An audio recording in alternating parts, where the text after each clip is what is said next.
I went to University of Life, my son. But I'd rather you did it how you feel like you can do it. Don't obviously just think, I've done it, that's done. Like, if you think something's wrong, look into it, because it probably is. Doing that stuff, thinking you know, actually fuck with it. Like, turn knobs, press buttons, knobs, right, got Tourette's. Anyway, turn knobs, press buttons and that, and then just see what each thing does. And when you know what it does, you'll know what you need later. In this episode, I ventured outside and met with Martial Autist at the Black Heart in London. I learnt about Savate, mixed martial arts, and learnt what the hell Midi-core was, as well as discovered some fantastic vegan buffalo wings. Welcome to a very special edition of In the Chair With. Welcome to In the Chair With, the first actually face-to-face interview, and I'm here with Martial Autist. You'll have seen the videos, you've seen some of our animations. I met this guy, I first saw you through the Ray Noir just around the corner at the Underworld. Tonight, we're here in the Black Heart performing tonight, and it's a pleasure to meet you face-to-face, bro. Yeah. Love your work, it's so in your face, and just for those that don't know it, and you're going to check it out after this, that's a fucking promise. Describe it, because it's yeah. Oh, then I just get some synthesizers, makes a distorted sound, and just yell over it. Yeah, okay. But in terms of genre, it's a blend between what?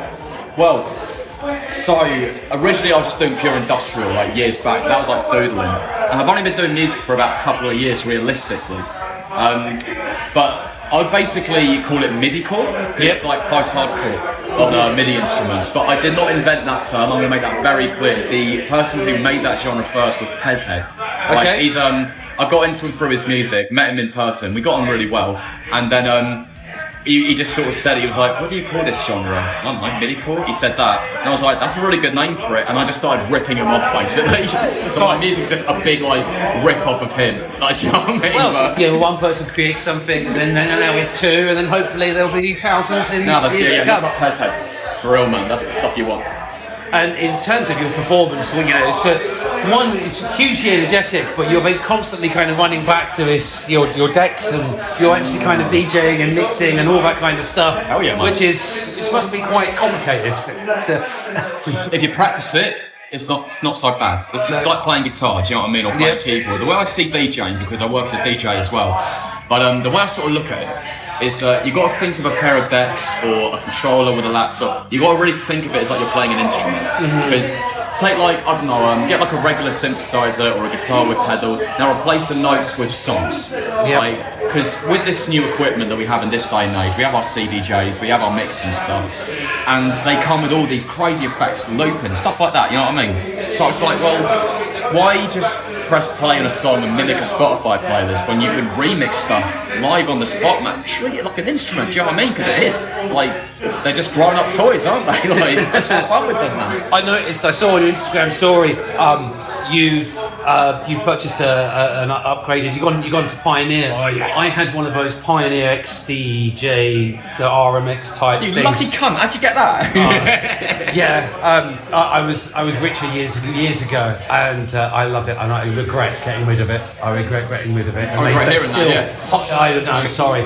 Rest in peace. But I'd love to get another one. But So Martial Autist, the name. Now, you want to take me to so two paths of your life, I would imagine. Yeah, it was just straight up me, innit? You know what I mean? It's like, oh, he's spat and he loves fighting. There you go. Talk to me about the fighting. So the martial arts I'm mainly into. Brazilian Jiu-Jitsu is one of my personal favourites, obviously. But my main favourite is K1. For those who don't know K1, it's like a mixture of different kickboxing styles in the sport. So you can throw punches, kicks, you can throw knees, and you can clinch very briefly. But too long in the clinch, like boxing, the ref will separate you. That's K1. Mm-hmm. But the one I'm best at is Savate. I know Savate it's another kickboxing-based sport, but you can't throw knees, you can't like throw elbows and stuff. But the punches are from boxing, and the kicks involve kicking with a special shoe. Now, if you land with your shin, that's where like the complications come in. If you're more into K1 or Muay Thai, you're trained to land with your shin. In Savate, you get given a special shoe, you're trained to kick with that, and if you go any further than that, you end up kneeing your opponent or shinning him, then the ref will be like, stop, watch your distance, continue. Okay, so it's quite nuanced. Say again? It's quite nuanced. Yeah. It's a very like niche, exciting sort of thing. But what I like about it is that it's made my K1 better because out of all my K1 fights, I've only ever lost one fight, and all my others I've competed through, I've won them all, and that was using Savate technique. So I was like, well, you know, you train your Muay Thai, your Savate and your K1. Well, now you've got something for everyone, really, haven't you? So I've been very lucky in that regard. But that's the best way I can put it, really. Savate's just French kickboxing, or pretentious kickboxing, I call it. And how long have you been in the world of kickboxing? Started when I was 9. Went on and off after I turned 15 or 19. So realistically about 15 years, but I'd say logically 20 years. It's a short period of time. Yeah. I'll stop it. You'll make me feel old, motherfucker. Well, yeah. People look at me and make me feel like, oh, well, you should be feeling young because I look so old. That's what I meant to say. But so the music. So where did that start? 2 years ago, and it started with a promotion company that happened down in Brighton, and because I live on like the outskirts of Brighton, if you know what I mean. I'm not actually central or anything like that. But the story goes is that I went to one of their shows. I met him through like skating and that, and he was putting on these gigs with his mates, and it was like solo artists doing hyper pop, trap metal, and glitchcore and stuff like that. And at the time, I was like, "Oh, this is cool! I've got rappers screaming over these distorted beats. It's basically people who are doing what they want and not giving a fuck. What a great scene!" Yeah. And then I realised it's not quite like that. It is very genre based. I was like, man. Yeah. But it didn't really bother me that so much because it was still like an opening to you can do more than just a particular genre. So I was like, well, how about I just get back into it, give it another go, give it a throw, and if I don't make it by the time I'm 30, I'll jump off a cliff. No, I'm joking. That's a joke, just to make that clear. But yeah. With your kickboxing training, if you did jump off a cliff and your shins hit the floor, you'd probably break the floor. Bam! It's just like, all right, bang goes that one. Fuck it, I guess I'm living for another 60 years. But 2 years, and you've come a long way. So, how has that kind of happened? Are you taking any of your kind of martial art discipline into your music? I've got a few songs that sort of go around it. I've got a song called Starting a War. Yep. And the music video, because the hook is Starting a War, I was like, it'd be a cool video is if I had a kickboxing match. But we'll dress like politicians, like right or left, that kind of thing. Just make them do you know what I mean? Be proper edgy about it, just say, it's like, what? I'll vote Labour, just to make that clear anyway. But the idea was, I was playing a Labour politician, and my friend Rue, who filmed the video, he was playing a Tory politician, and his leaflets were just like, now, or this, just leaflets that just have a word that sounds like it could mean something. And we're both just like, we're different political parties, so we have a massive kickboxing ball. And I was just like, well, starting a war, do you know what I mean? But it comes into itself in a nutshell. Oh, menu. Okay, what we got here? Oh yeah, I want to look at it. God. Okay. Well, I'm a chef as well. That's one of my other trades. What we got? We got wings.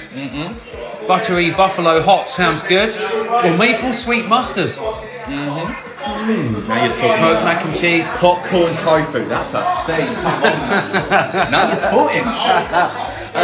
Okay, so Black Heart, kitchen, beer, good music. Anything special from your sets tonight? Any kind of new revelations or?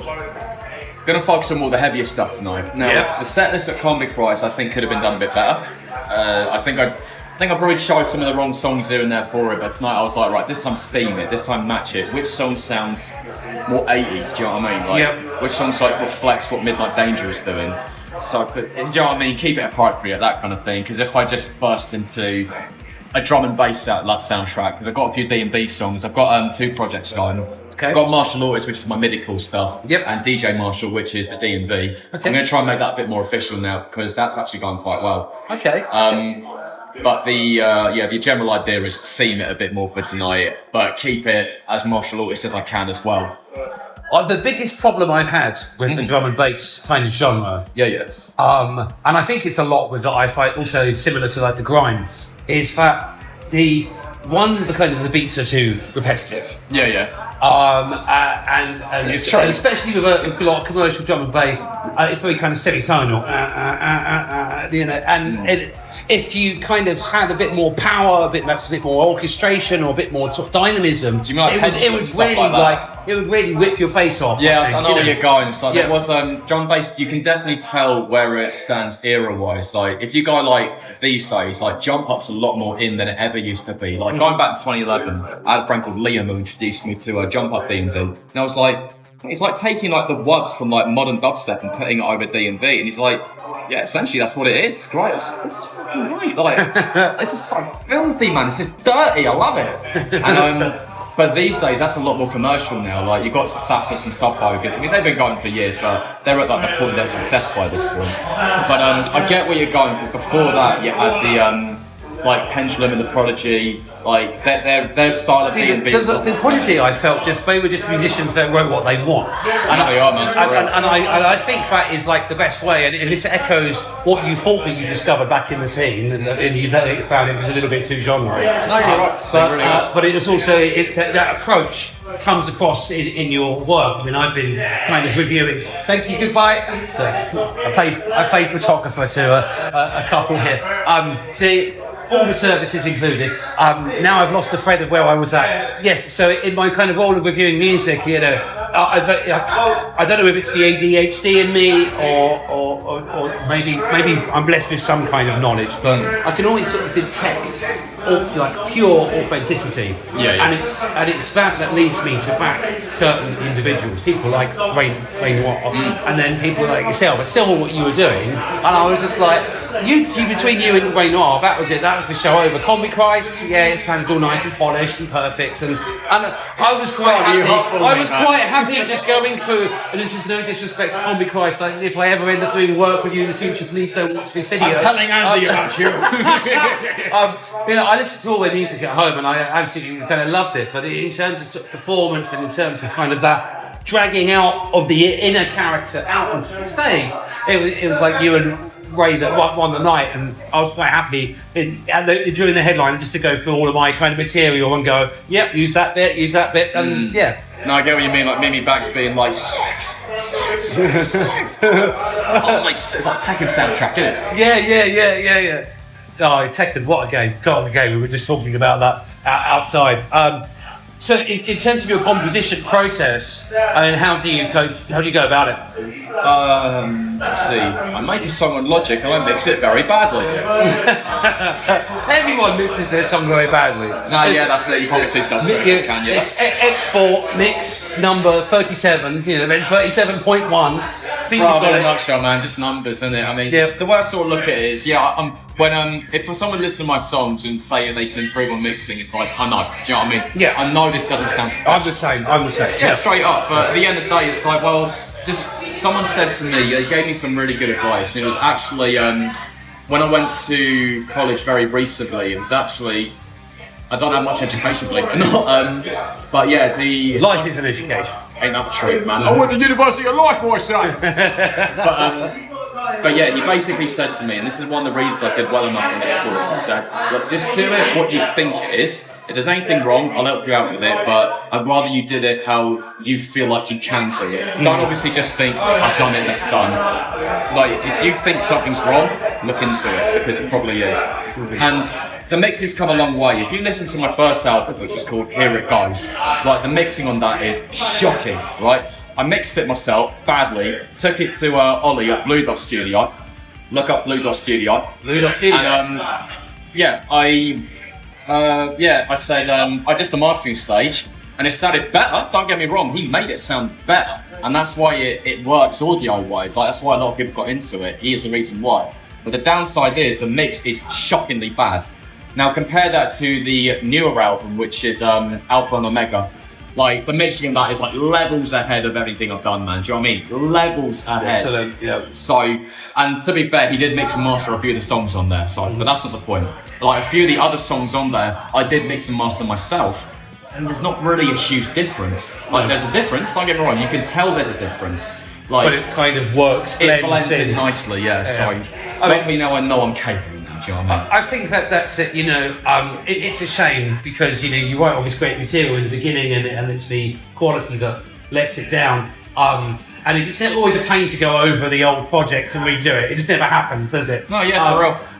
But I think the important thing is just to keep moving. I've had my own progression in kind of mixing, and I'm told that my stuff is kind of sounding better. But I open a blank DAW and I just fucking go mad, go nuts. And No, that's how you get better, man. Yeah, and it's just you just keep. I think it's better to keep moving and keep outputting.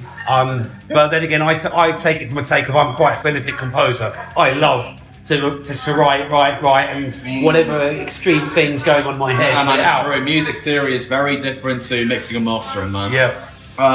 Do you know Deadmau5, obviously? Yeah. He said in one of his excuse me. He said in one of his fucking videos and that, and it's one of his masterclasses. Yeah. That he said, if you want to make electronic music or you want to use music stuff like that, the first thing you should look into is engineering. And what he meant by that was, plugins or compression, EQ, stereo spread, all this stuff. He said, instead of just writing a song and then doing that stuff, thinking actually fuck with it, like turn knobs, press buttons, got Tourette's, anyway, turn knobs, press buttons and that, and then just see what each thing does, and when you know what it does, you'll know what you need later. And it's like, that's it. There you go, and I followed his advice, mate. I tell you what, man, it's getting better. Yeah. So what's kind of next? So you got the first album, which was Here It Goes, yeah. And then Alpha Omega. Yeah, when was that released, or was that 2 years? That was this year, a couple months back. Okay, 3-4 months ago. Yeah, about that, yeah. Okay. And what's coming next? Are you writing? Am I writing? Yes. Got a new song tonight I'm gonna play. Oh, okay. I'm looking forward to that, mate. Another new one, which is actually based on what we said earlier about going back to old songs and remix and stuff like that. It's actually a remake of one of my favourite songs from the first album, because I was like, I opened the door and I was like, so I just played the riffs again on my keyboard and then just remade this. So I'm playing that one tonight as well. Okay. That one's got a music video coming out at the end of September. Actually, my friend Fatboy Onyx is going to play. Oh, and while I'm here, shout out Underworld. It's a promotion company I DJ for. We've got Fatboy Onyx, we've got Fluffy Bunny, Benny Boy and Black Vader. Check out their music if you can, because they are amazing. Anyway, so that's Underworld, yes. Underworld. So, what was I saying about the? I lost train of thought then. So it's like a new song and your mate's doing bits. Oh yeah, he's making a music video. Yeah, music video. The same guy who did the music video for Digital Apocalypse. Have you seen that video yet? Or? I can't say I have. No worries. It's basically like it's a 3D animated video that's like it's me it's me and him saving our friend from prison, but we're fighting for a horde of zombies as well. And there's this cunt at the end, looks like Sephiroth, and then kill him, and then Sephiroth was the ultimate boss, wasn't he? He really was, man. Final Fantasy VII, wasn't it? Yeah.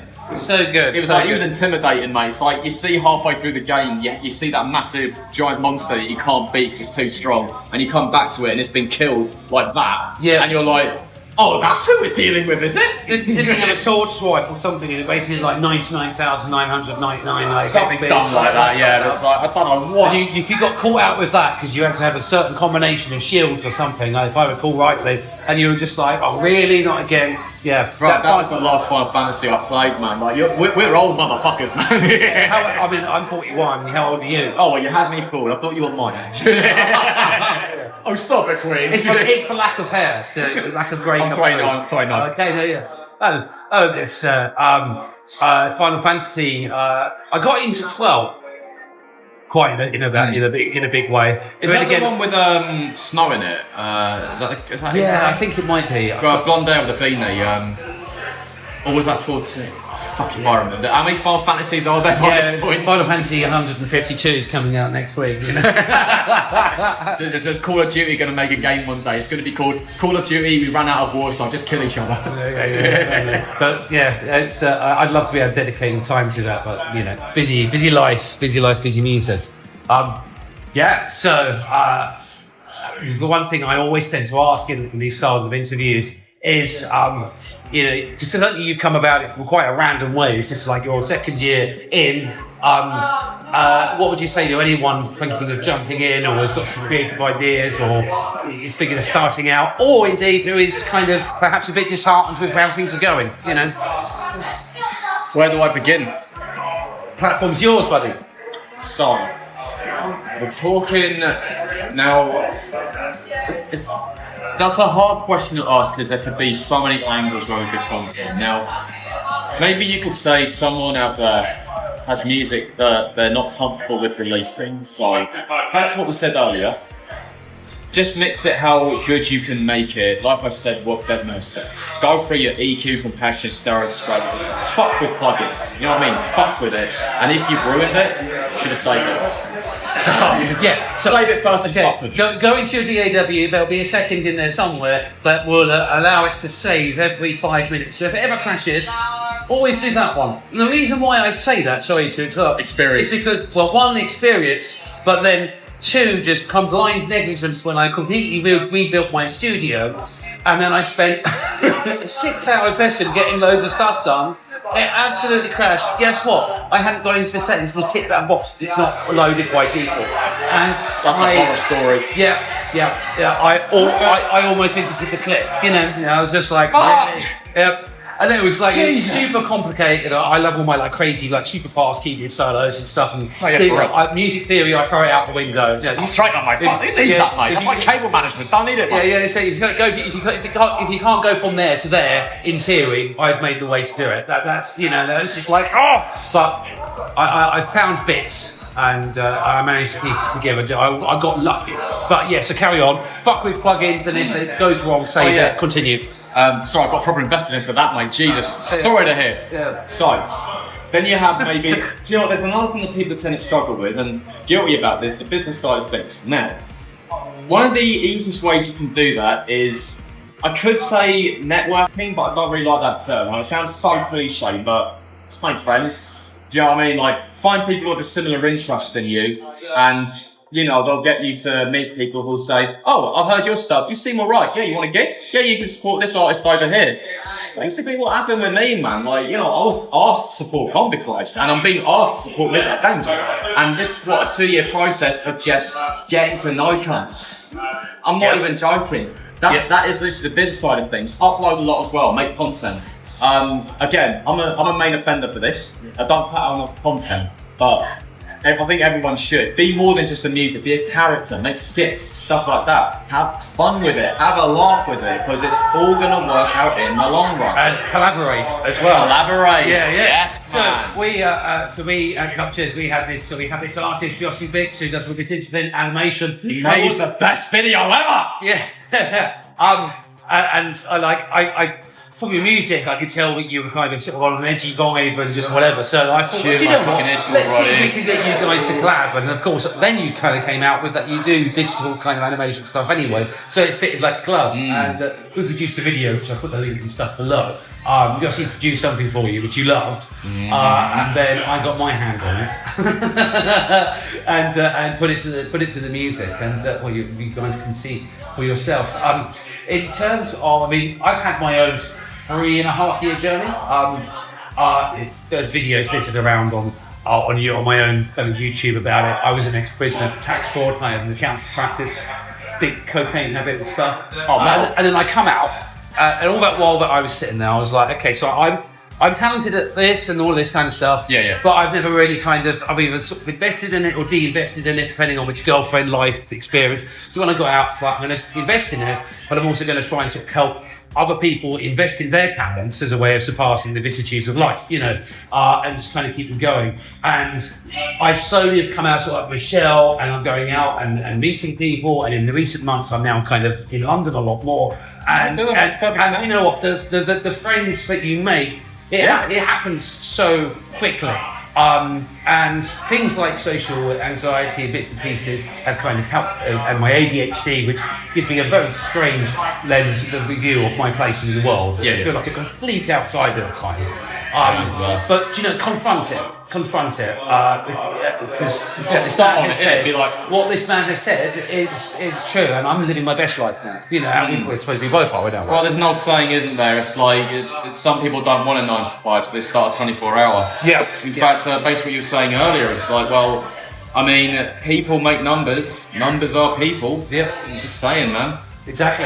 And on the social media content aspect, a lot of my life is tied to social media, and it is so shame, innit? It's I mean, I love it. Boss don't sack me, but it is just a constant assault. And the numbers are never enough. The companies that own these platforms, you know, they don't really push it as far and wide as they pretend they do. And there's all sorts of things and bits and pieces that kind of get in the way, and it can really make you feel like you're shouting into the void, particularly if you're releasing music on Spotify and stuff like this. Never sure. But you know, it is quality over quantity. But you to getting the content out, it's part of the creative process. And what's better than the numbers and the metrics? It's about getting yourself used to being on camera, used to playing with creative ideas, used to cutting up shitty footage that you made off the cuff and making it better. And all of this over time, in 2 years' time, your presentation is going to look so much better. So I speak for that, and you can probably... I can speak for that, mate. Yeah, because I'll tell you what, mate, that brings up a really good point. Now, let's just say someone put out something as their first ever thing. It could be a website, it could be, I don't know, a new company, it could be like a gaming channel for all I know. If you edit it to what you think it is as good as you can make it, right? And you end up putting it out, a few years later, people can look at that again and your true following will look at that and go, look how far they've come. Yeah. Now, I've got a music video, my first ever music video for a song called Heroes Don't Exist, right? It's more of an irony title. It's like a song about the grey areas of good and evil and that. But the video for it, it's me and my friends fire spinning, like, you know, like juggling fire, breathing it. I used to do circus skills. Oh wow! So I was like, I'll make a video on that. But the actual editing was from me personally, and it's art. The camera footage the quality is really nice, but everything about it is just, I've done no rendering, no filters, no edits, no effects, nothing, and it looks art. But do you know what? It's still got quite a high amount of views. People still like comment on it and that, and it's like, well, do you know what? The people who see my newer stuff have gone back to this and gone, this is arse. And then they'll see the newer stuff and go, look how far he's come. Yeah. And it really creates a legacy, man. And do you know what? Let's just say haters end up seeing it. Doesn't matter. Stop the haters, mate. These are the same people that, you know, have no life to a point where they're so insecure, they have to look down on other people just to feel better about themselves. Well, yeah. So don't worry about haters, mate, because you're doing more than that. Do you know what? I had a TikTok of the, the Comedy Christ gig, me doing a transition. Yeah. And someone commented it underneath, what in the name of universal credit is going on? What the cunt? Well, the thing is, it's like, one, wrong comment, one video. Two, you tried. I was like, you virgin, bro. I was laughing at that one, like, I kept it, do you know what I mean? I was just like, oh, you get along with this guy. Like, bro, you want to start trouble? You've got it, mate. Well, you know, yeah. I mean, you know, but, you know, the flip side of it is that 2 years into a music career, you're playing at the kind of pinnacle of kind of metal venue in England or in the UK even. And do you know what? You know, your genre is probably kind of, it's that kind of crazy, but it doesn't fit into a box that would typically warrant, you know, you wouldn't expect to be at the underworld in 2 years. It'd be a harder path, I think, for someone of your kind of genre and mix, I think as opposed to like your typical screaming over it, then it counts, doesn't it? Yeah. You know, so yeah, but you know, but the thing is people will kind of shit on you when you're down and you've got nothing. And then they'll shit on you equally as much. That's fine. Shit can be cleaned off. You know, if you're bottom and the top, they will just do that. So, yeah, you have to become impervious to these things. You know, No, you don't even have to be impervious. Just understand where these other people are coming from. At the end of the day, an insult's still going to make you go, you what? What? Are you fucking starting something or something? Do you want to fucking go, bro? Do you know what I mean? It's still going to enact some kind of emotion. But at the same time, just understand where this cunt is coming from. Do you know what I mean? It's like who these cunts are. Like I said earlier, like they're so insecure, they need to look down on someone else so they can feel better. But if I could meet these people personally, I'd say, look, if you really want to feel better about yourself, stop focusing on other people. Yeah. Like, focus on yourself. Because you're only ever going to be yourself. Well, that's it, isn't it? Do you know what? You've got one opportunity. The price of your life is death. You know. There you go. Yeah. Hopefully there is an offer. Hopefully. But just in case it's not, let's go all out. Hatebreed once said, and that was the line: if you want to make a difference in the world, it means you have to be different from the world you see. Yeah, I know, right? Jamie Jaffa, shout out. Shout out. Yeah. That reminds me of a Gandhi quote. Is No, yeah, he ripped it off Gandhi. Oh, shout out Gandhi. Gandhi. Yes. Yeah. Oh dear. Fucking take that from me. Anyway, I'll take that shit in, bro. I'm kind of into my sort of Buddhism and kind of Stoicism and all that kind of stuff. So. Yeah, I'm reading my Buddhism as well. I'm watching the Naruto anyway. But Buddhism goes so far. But I think we've waffled on without points enough. So finished them now. Best goal. Yeah, I know. Round 2. We might do a second interview after our 8th pint. That sounds like a damn good idea. Yeah, it sounds like a good idea. I'm not quite sure what translation filter we're going to need. These old people who fucking hate new music, like, you know what I mean? Oh, I got no. This has been an absolute pleasure. Hopefully I can get close enough, get some decent footage and all of that kind of stuff and do some more magic and you'll follow your journey onwards and upwards. Let's have a laugh, mate. Let's do some sick shit with sick cunts, mate. Why not? Yeah, hey, exactly. Don't leave me hanging, bro. Cool. Sit. Nice one. Over and out. Love for kickboxing, everything for the word love, because I love it, I'm not good at it. Been knocked out plenty, mate, believe me, I know. Seriously, mate, any more autistic, I'll be a furry for it. Actually, I should slag off people for their knees and that. If you want to dress like a mad cunt and fair fucking play, you've got more confidence than me, man. Who here is excited for Ray Noir? Yes! Who here knows who Ray Noir is? Yes! Fuck off! Who here is excited for Coffee Christ? Nice. This next song is called Euphoric Liar. From reality, so overwhelmed, you will see only just broken out. Well, it's gone, that's the problem. There are battles starting down. You got none of that's your crown. Just another fucking lie.